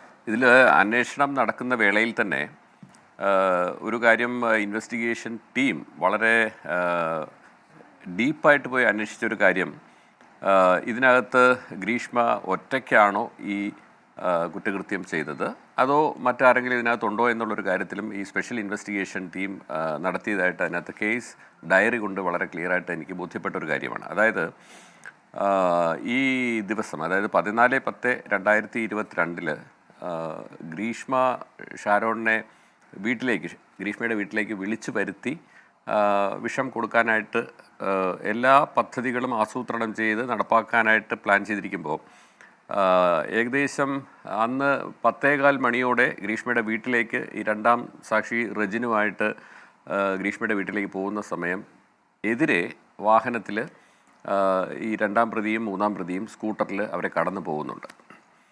അപ്പോൾ സ്വാഭാവികമായിട്ടും അന്വേഷണ ഉദ്യോഗസ്ഥന്മാർക്ക് സംശയമുണ്ടായ ഒരു കാര്യം, ഇവർ മനഃപൂർവ്വം അവിടെ നിന്ന് മാറിക്കൊടുത്തിട്ട് അവസരം ഒരുക്കി കൊടുക്കുകയാണോ എന്നുള്ളൊരു കാര്യത്തിനകത്ത് ഒരു സംശയമുണ്ടായി. അപ്പോൾ അങ്ങനെ വന്നപ്പോൾ ആദ്യം അങ്ങനെ സംശയിച്ച് അതിന്മേലൊരു അന്വേഷണം നടത്തിയപ്പോഴാണ്, അതായത് കോൾ ഡാറ്റ റെക്കോർഡ്സ് കൊണ്ടും അതുപോലെ ലൊക്കേഷൻ ഒക്കെ മനസ്സിലാക്കിയിട്ട് വളരെ വിശദമായിട്ട് പോലീസ് അന്വേഷിച്ചപ്പോൾ വ്യക്തമായ ഒരു കാര്യമെന്ന് പറയുന്നത്, ഈ ഗ്രീഷ്മയ്ക്കല്ലാതെ കൊല ചെയ്യാനുള്ള ഉദ്ദേശം എന്ന് പറയുന്നത് ഈ 2-3 പ്രതികൾക്ക് ഇല്ലായിരുന്നു. കാരണം അവർ ആ സമയം ഈ അതായത് 10:30-നും 11-നും ഇടയിലുള്ള ഈ സമയം അവർ തമിഴ്നാട്ടിലുള്ള ഒരു ഭാഗത്ത് മാർക്കറ്റിലായിരുന്നു എന്നുള്ളത് അന്വേഷണ ഉദ്യോഗസ്ഥന്മാർ കണ്ടെത്തുകയും പിന്നെ അവർ ഏതെങ്കിലും തരത്തിൽ ഇതിനകത്ത് പങ്കെടുത്തിട്ടുണ്ടോ എന്നുള്ളതും അന്വേഷിച്ചു. ഇല്ല. അപ്പോൾ പിന്നീട് സംഭവിച്ചൊരു കാര്യമെന്ന് പറയുന്നത്, ഇത് പോലീസ് വീട്ടിലേക്ക് ഗ്രീഷ്മയിലേക്ക് വരുന്നു എന്നുള്ള ഒരു കാര്യം ഈ അമ്മയ്ക്കും അതുപോലെ നിർമ്മലകുമാരൻ നായർക്കും മൂന്നാം പ്രതിക്കും മനസ്സിലാകുന്ന ഒരു സമയത്ത് പിന്നീട് അവർക്ക് 3 പേർക്കും അവർ സംസാരിക്കുകയോ അല്ലെങ്കിൽ പരസ്പരം ചർച്ച ചെയ്തിട്ടോ അവിടെ ഉണ്ടായിരുന്ന ഈ ഗ്രീഷ്മ ഷാരോണിന് കഷായത്തിൽ കലർത്തി കൊടുത്ത കുപ്പി അവിടെ നിന്ന് ഡിസ്പോസ് ചെയ്യേണ്ടുന്ന ഒരു സാഹചര്യത്തെ കുറിച്ചൊരു വിഷയം വന്നപ്പോൾ ഈ അമ്മ രണ്ടാം പ്രതി സിന്ധു കുപ്പി അടുത്ത ഒരു പുരയിടത്തിലേക്ക് വലിച്ചെറിഞ്ഞ് തെളിവ് നശിപ്പിക്കുന്ന ഒരു സാഹചര്യമുണ്ടായി. ഇത് എന്നിട്ട് ഈ അമ്മ പറഞ്ഞതിന് പ്രകാരം മൂന്നാം പ്രതി അതായത് ഈ നിർമ്മലകുമാരൻ നായർ അവിടെ നിന്ന് അത് കണ്ടെടുത്ത് പോലീസിൻ്റെ ശ്രദ്ധയിൽപ്പെടാതിരിക്കാൻ വേണ്ടിയിട്ട് വീണ്ടും 2.5 കിലോമീറ്റർ മാറി രാമവർമ്മൻ ചിറ എന്ന് പറഞ്ഞ സ്ഥലത്തേക്കുള്ള ഒരു കൈതക്കാട്ടിൽ കൊണ്ടുപോയി അത് ആരും കാണാത്ത രീതിയിൽ ഒളിപ്പിക്കുകയായിരുന്നു. അതിനു മുമ്പായിട്ട് ഈ വിഷക്കുപ്പിയിൽ നിന്ന് ഗ്രീഷ്മ ഇതിൻ്റെ ലേബൽ ഇളക്കി മാറ്റി ഒളിപ്പിച്ചിരുന്നു. അപ്പോൾ ഇങ്ങനെയും തെളിവ് നശിപ്പിച്ചിരുന്നു. അതൊരു ഭാഗമാണ്. പക്ഷേ എന്നാൽ ഒരു പ്രധാനപ്പെട്ട ഒരു കാര്യമെന്ന് പറയുന്നത് ഈ സിന്ധു രണ്ടാം പ്രതി ഇങ്ങനെ ഒരു തെളിവ് നശിപ്പിച്ചൊരു കാര്യമെന്ന് പറയുന്നത് പോലീസിനോട് ഒരു കുറ്റസമ്മതം നടത്തി എന്നുള്ളൊരു ഭാഗമാണ് ഇതിനകത്ത് മറ്റ് ഭാഗത്തിലേക്ക് അന്വേഷണത്തിലേക്ക് പോകാൻ കഴിഞ്ഞത്. പക്ഷേ പോലീസിന് കൊടുത്ത ഒരു കുറ്റസമ്മത മൊഴി എന്ന് പറയുന്നത് ഒരിക്കലും കോടതിയിൽ അത് തെളിവായിട്ട് സ്വീകാര്യമല്ല. അപ്പോൾ ഈ ഒരു ഭാഗം അല്ലാതെ മറ്റൊന്നും തന്നെ തെളിവായിട്ട് എടുക്കാനുമില്ല. അങ്ങനെയുള്ളൊരു സാഹചര്യം ഇതിനകത്തുണ്ടായിരുന്നതുകൊണ്ടാണ് തെളിവിൻ്റെ ഒരു അഭാവം എന്നുള്ളൊരു സാഹചര്യം അത്. എന്നാൽ മൂന്നാം പ്രതിയെ സംബന്ധിച്ചിടത്തോളം ഈ നിർമ്മലകുമാരൻ നായരെ സംബന്ധിച്ചിടത്തോളം നിർമ്മലകുമാരൻ നായർ പോലീസിന് ശ്രീ ജോൺസന് കൊടുത്ത ഒരു കുറ്റസമ്മത മൊഴിയുടെ അടിസ്ഥാനത്തിൽ ആ പ്രതി തന്നെ കാണിച്ചു കൊടുത്ത ആ സ്ഥലത്ത് നിന്ന് ഈ ഒളിപ്പിച്ചു വെച്ച കുപ്പി കണ്ടെടുക്കാനും ആ കുപ്പി തിരിച്ച് അതായത് ഒരു ഡിജിറ്റൽ എവിഡൻസൊക്കെ അതിൻ്റെ കൂടെ നമുക്ക് എടുക്കാനും കഴിഞ്ഞു. കാരണം അത് കണ്ടെടുക്കുന്നതെല്ലാം ഫോട്ടോഗ്രാഫിയിലും അല്ലെങ്കിൽ വീഡിയോഗ്രാഫിയിലൊക്കെ ലൈവായിട്ട് തന്നെ അത് റെക്കോർഡ് ചെയ്തിരുന്നു. അപ്പോൾ അതിലൂടെയൊക്കെ അതെല്ലാം കോടതിയിൽ തെളിവായിട്ട് കൊടുത്തു. അപ്പോൾ ഈ നിർമ്മലകുമാരൻ നായർക്ക് എതിരായിട്ടുള്ള വ്യക്തമായി തെളിവ് കിട്ടുകയും എന്നാൽ രണ്ടാം പ്രതിക്ക് ഈ കൺഫെഷൻ അല്ലാതെ മറ്റൊരു തെളിവില്ലാത്തൊരവസ്ഥയും വരുമ്പോൾ സ്വാഭാവികമായിട്ടും ഒരു നീതിന്യായ വ്യവസ്ഥിതിയിൽ അധിഷ്ഠിതമായൊരു കോടതിക്ക് രണ്ടാം പ്രതിക്ക് സംശയത്തിൻ്റെ ആനുകൂല്യം തെളിവിൻ്റെ അഭാവത്തിൽ അവരെ വെറുതെ വിടുക മാത്രമേ കഴിയൂ. അതാണ് ഇതിനകത്ത് സംഭവിച്ചത്. മനസ്സിലായി സർ. ശ്രീ സുൽഫിക്കർ സർ, ഇതിൽ ഈ കേസിൻ്റെ ഒരു പ്രത്യേകത പ്രാണന തുല്യം സ്നേഹിച്ചു എന്ന് നമ്മൾ കരുതുന്ന 2 പേർ, അതിൽ കൗമാരക്കാരിയായ ഒരു പെൺകുട്ടി അവൾ സ്നേഹിച്ച ഒരാളുടെ മരണത്തിൽ ചോദ്യം ചെയ്യപ്പെടുകയാണ്. അപ്പോൾ ഇത് വളരെ സെൻസിറ്റീവ് ആകുന്ന ആ കേസ്. ഒരു കൗമാരക്കാരിയാണ് പോലീസ് അന്വേഷണ സംഘം കൈകാര്യം ചെയ്യുന്നത്. അപ്പോൾ അത് സ്വാഭാവികമായും നിങ്ങൾക്ക് പോകാൻ പറ്റുന്നതിന് ഒരു പരിധി ഉണ്ടാകാം, തുടക്കത്തിലെങ്കിലും അന്വേഷണത്തിൻ്റെ ചോദ്യം ചെയ്യലുമൊക്കെയായി പോകാൻ പറ്റും. ആ പ്രശ്നത്തെ എങ്ങനെയാണ് ചോദ്യം ചെയ്യേണ്ട ഘട്ടത്തിൽ കണ്ടത്? പിന്നെ പ്രധാനപ്പെട്ട ഒരു ചോദ്യം സർ, ഇത് ഈ കുട്ടിയുടെ ബുദ്ധിയിൽ ഉടലെടുത്തതാണോ കൊന്ന് കളയുക എന്ന ഈ തീരുമാനം, പിന്നീട് അതിനു വേണ്ടിയുള്ള ശ്രമങ്ങൾ, അതിനാരുടെയും പരപ്രേരണയൊന്നുമില്ലാതെ സ്വന്തം ബുദ്ധിയിൽ സ്വന്തം തീരുമാനത്തിൽ നടപ്പാക്കിയതാണ് എന്നാണോ? അങ്ങനെയാണ് നിങ്ങൾക്ക് ബോധ്യപ്പെട്ടതെങ്കിൽ അത് ഏത് ഘട്ടത്തിലാണ് ബോധ്യപ്പെട്ടത്? ഈ ചോദ്യം ചെയ്യലിനെ കുറിച്ച് പറയുകയാണെങ്കിൽ ശ്രീ ജോൺസണും ശ്രീ ഫറാഷും ബാക്കി നമ്മുടെ ശ്രീ ഷിൻലാൽ ഉൾപ്പെടെയുള്ള ടീം ഇവരെ ചോദ്യം ചെയ്യുമ്പോൾ അവരെ പൂർണ്ണമായ വിശ്വാസത്തിൽ എടുത്തു എന്ന് അവർക്ക് തോന്നിപ്പിക്ക വിധം ആണ് ചോദ്യം ചെയ്തത്. പല അവരുടെ മൊബൈലും ബാക്കി കോൾ ഡീറ്റെയിൽസും മറ്റ് കോൺട്രഡിക്ഷൻസും ഒക്കെ നമ്മൾ മനസ്സിലാക്കുമ്പോഴും അവരെ വിശ്വാസത്തിലെടുത്ത് അവരുടെ ഒരു ഭാഗമായിട്ട് നിന്നുകൊണ്ട് ചോദ്യം ചെയ്തുകൊണ്ടാണ് അവരെ കുറേ സമയമെടുത്തെങ്കിലും പിന്നീട് ബ്രേക്ക് ചെയ്തപ്പോൾ പോലീസ് ഉദ്യോഗസ്ഥരോട് അന്വേഷണമായിട്ട് കോഓപ്പറേറ്റ് ചെയ്തത്. പിന്നെ രണ്ടാമത് പരപ്രേരണയെക്കുറിച്ച് പറഞ്ഞാൽ തീർച്ചയായിട്ടുമല്ല, ഇത് ശ്രീ ഗ്രീഷ്മ പ്ലാൻ ചെയ്ത് വളരെ നേരത്തെ തന്നെ നടപ്പിലാക്കിയ ഒരു പദ്ധതിയുടെ ഭാഗമായിട്ടുണ്ടായ ഒരു മർഡർ തന്നെയാണ്. കാരണം മെച്ചപ്പെട്ട ജീവിത സാഹചര്യങ്ങൾ ഉള്ള ഒരാൾ ഭർത്താവായിട്ട് വരുന്നു എന്നറിഞ്ഞപ്പോൾ തന്നെ ജീവന തുല്യം സ്നേഹിച്ച ഒരു ആളിനെ ഒഴിവാക്കണമെന്നുള്ള ചിന്തയിൽ നിന്നും രൂപം കൊണ്ടതാണ്, അല്ലെങ്കിൽ അങ്ങനെ ഒരു പ്ലാനിങ്ങിലൂടെ വന്നതാണ് ഈ കൊലപാതകം. ഇത് പലപ്പോഴും നമ്മുടെ ഇപ്പോഴത്തെ ന്യൂജൻ തലമുറയിൽ പൊതുവെ കാണുന്ന ഒരു മൂല്യച്യുതിയും ഇതിനകത്ത് കാണാം എന്നാണ് ഞാൻ പറയുന്നത്. കാരണം പിന്നെ പിടിക്കപ്പെടില്ല ബുദ്ധിപൂർവമായിട്ട് ഒരു ക്രൈം ചെയ്താൽ പിടിക്കപ്പെടില്ല എന്നുള്ള ഒരു വിശ്വാസം, അതൊരു അമിത വിശ്വാസം കൊണ്ട് സംഭവിച്ചത് ആകാനാണ് സാധ്യത. ഏത് കുറ്റം ചെയ്താലും അവിടെ ചില തെളിവുകൾ അവശേഷിക്കപ്പെടും. കാരണം നമ്മൾ ചെയ്യുന്ന കാര്യങ്ങളെല്ലാം നോക്കിക്കാണാനായിട്ട് ഒരു ശക്തി ഉണ്ടല്ലോ. അപ്പോൾ അതുകൊണ്ട് അത് തന്നെയാണ് ഈ കേസിന് സംഭവിച്ചത്. DSP Shri KJ Johnson sir, താങ്കൾ പറഞ്ഞു മിടുക്കിയായ കുട്ടി, പഠിത്തത്തിനും കലയിലുമൊക്കെ ഒന്നാമത് നിൽക്കുന്ന കുട്ടി എന്ന നിലയിലൊന്നുമല്ല, ഒരു കുറ്റവാളിയാകാൻ സാധ്യതയുള്ളയാൾ എന്ന നിലയിലാണ് താങ്കൾ ഈ ചോദ്യം ചെയ്യലുടനീളം ഗ്രീഷ്മയെ പരിഗണിച്ചതെന്ന് പറഞ്ഞു. ഞാൻ ആ പോയിന്റ് വളരെ ശ്രദ്ധയോടുകൂടി കേട്ടു. അങ്ങനെയാണെങ്കിൽ ഇതിൻ്റെ അന്വേഷണ വഴികളിൽ, ചോദ്യം ചെയ്യലടക്കമുള്ള അന്വേഷണ വഴികളിൽ സൈബർ തെളിവുകൾ ഈ കേസിൽ എത്രത്തോളം നിർണായകമായിട്ടുണ്ട്? ഏത് ഘട്ടത്തിലാണ് ഇപ്പോൾ താങ്കളെ തന്നെ അത്ഭുതപ്പെടുത്തിയ രീതിയിൽ ഈ കുറ്റകൃത്യത്തെ മറച്ചു പിടിക്കാൻ കഴിഞ്ഞിട്ടുള്ള ഒരു കുറ്റവാളി ആയി ഗ്രീഷ്മ പെരുമാറിയിരുന്നു? ഏതെങ്കിലും ഒരു സന്ദർഭം താങ്കളുടെ ഈ അന്വേഷണത്തിൽ ഓർമ്മയിൽ തങ്ങി നിൽക്കുന്നുണ്ടോ?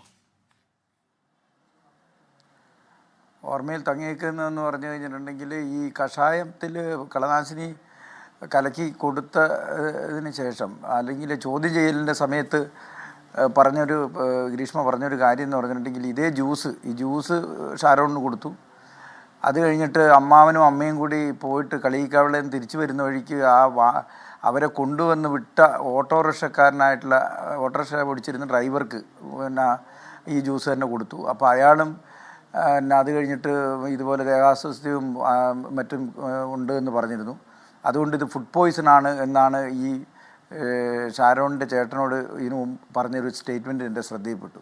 അപ്പോൾ നമ്മളിവിടെ ചോദ്യം ചെയ്യാൻ വിളിക്കുമ്പോൾ തന്നെ അതൊന്ന് വെരിഫൈ ചെയ്തപ്പം ഈ ഓട്ടോ ഡ്രൈവർ പറഞ്ഞ് ഞാനങ്ങനെ ജ്യൂസ് കുടിച്ചിട്ടുമില്ല, എനിക്കങ്ങനെ ജ്യൂസ് തന്നിട്ടുമില്ല. അപ്പോൾ തന്നെ നമുക്ക് എന്തിനു ആണ് ഇങ്ങനെ ഒരു കള്ളം പറഞ്ഞത് എന്ന് ഉള്ളത് ശരിക്കും നമുക്ക് ഡൗട്ട് തോന്നി. പിന്നെ ഇവരുടെ ഒരു ബന്ധുവായൊരു പെൺകുട്ടി ഉണ്ടായിരുന്നു. അന്ന് ആദ്യഘട്ടത്തിൽ ചോദ്യം ചെയ്യാൻ വിളിപ്പിച്ചപ്പോൾ ആ സ്ത്രീയെയും നമ്മൾ വിളിപ്പിച്ചിരുന്നു. അപ്പോൾ പാറശാല പോലീസ് സ്റ്റേഷനിൽ ഗ്രീഷ്മയുടെ മൊഴി രേഖപ്പെടുത്തിയ സമയത്ത് ഈ കഷായം ശാരീരികമായിട്ടുള്ള ഏതോ ഒരു ബുദ്ധിമുട്ട് അനുഭവിക്കുന്നതുകൊണ്ട്, നടുവേദനയും മറ്റും അനുഭവിക്കുന്നതുകൊണ്ട് ഈ ഗ്രീഷ്മ കഷായം ഡോക്ടറുടെ പ്രിസ്ക്രിപ്ഷൻ പ്രകാരം നേരത്തെ കഴിച്ചിരുന്നു.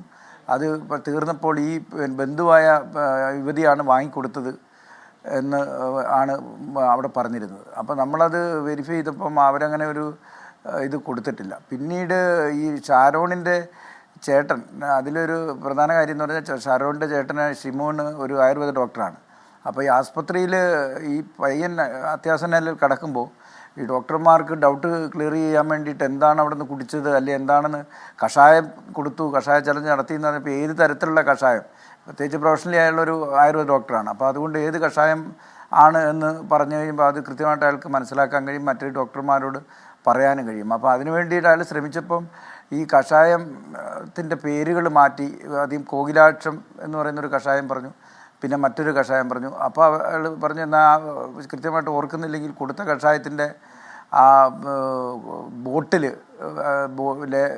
ഇടാൻ പറഞ്ഞു. അപ്പോൾ അത് ലേബലൊന്നും ഇല്ലാത്തൊരു ബോട്ടിലിൻ്റെ ഫോട്ടോ ഇട്ട് കൊടുത്തു. അപ്പോൾ പറഞ്ഞു ഇതില്ലല്ലോ, ലേബലില്ലല്ലോ, ഈ ലേബലുള്ളത് എവിടെ പോയി, ലേബൽ പോയി, അത് ലേബൽ എങ്ങനെ കളഞ്ഞു പോയതാണ് എന്നുള്ളത് പറഞ്ഞു. അപ്പം ഒരു റിവീൽ ചെയ്യുന്ന തരത്തിൽ കൃത്യമായിട്ടിപ്പോൾ ഒരു കഷായമാണ് കുടിക്കാൻ കൊടുത്തതെങ്കിൽ ആ കഷായം ഏതാണെന്ന് കൃത്യമായിട്ട് ഗ്രീഷ്മയ്ക്ക് പറയാമായിരുന്നു. പക്ഷേ അതിൽ നിന്നെല്ലാം വഴുതി മാറി പോകുന്ന ഒരു സാഹചര്യം നേരത്തെ ഉണ്ടെന്ന് ഈ ഫയൽ പഠിച്ചതിൽ നിന്നും ഇവരുടെ മറ്റ് സ്റ്റേറ്റ്മെൻറ്റിൽ നിന്നൊക്കെ മനസ്സിലാക്കിയപ്പോൾ തന്നെ എനിക്ക് കൃത്യമായിട്ട് മനസ്സിലായി ഈ ഗ്രീഷ്മ ഏതോ രീതിയിലുള്ള വിഷം കലർത്തിയ പാനീയം കൊടുത്തിട്ട് തന്നെയാണ് ഇവന് ഈ രീതിയിലുള്ള ഹോസ്പിറ്റലിൽ ആയതെന്ന് മനസ്സിലായി. പിന്നെ ആ രീതിയിലാണ് ചോദ്യം ചെയ്തത്. അപ്പോൾ ഈ സാക്ഷികളെയൊക്കെ വീണ്ടും കണ്ടു ചോദിക്കുന്നല്ല സംസാരിച്ചപ്പോൾ എന്താ പറഞ്ഞാൽ ഈ ഗ്രീഷ്മയുടെ അമ്മ മാത്രമാണ് ആയുർവേദ ചികിത്സയ്ക്ക് പോകാറുള്ള ഒരു ഹോസ്പിറ്റലിൽ ചികിത്സ തേടിയിരുന്നത്. അവിടെ ഉള്ള ഒരു ഡോക്ടർമാരും ഈ ഗ്രീഷ്മയ്ക്ക് ആയുർവേദ ചികിത്സ പ്രിസ്ക്രൈബ് ചെയ്യുകയോ മരുന്ന് കൊടുക്കുകയോ ഒന്നും ചെയ്തിട്ടില്ല എന്ന് മനസ്സിലായത്. അപ്പോൾ ഇതൊക്കെ തന്നെ ആദ്യഘട്ടത്തിൽ തന്നെ സംശയത്തിൻ്റെ മുന ഈ ഗ്രീഷ്മയിലേക്ക് ചെന്നെത്തി എന്നുള്ളതാണ് സത്യം. ശരി ഡോക്ടർ, ഈ 1 മിനിറ്റാണ് ഡോക്ടർ സമയമുള്ളത്. ഡോക്ടർ, എന്താണ് കേരളത്തിൻ്റെ പൊതുസമൂഹത്തോട് പറയാനുള്ളത് ഈ സംഭവത്തിൻ്റെ വെളിച്ചത്തിൽ?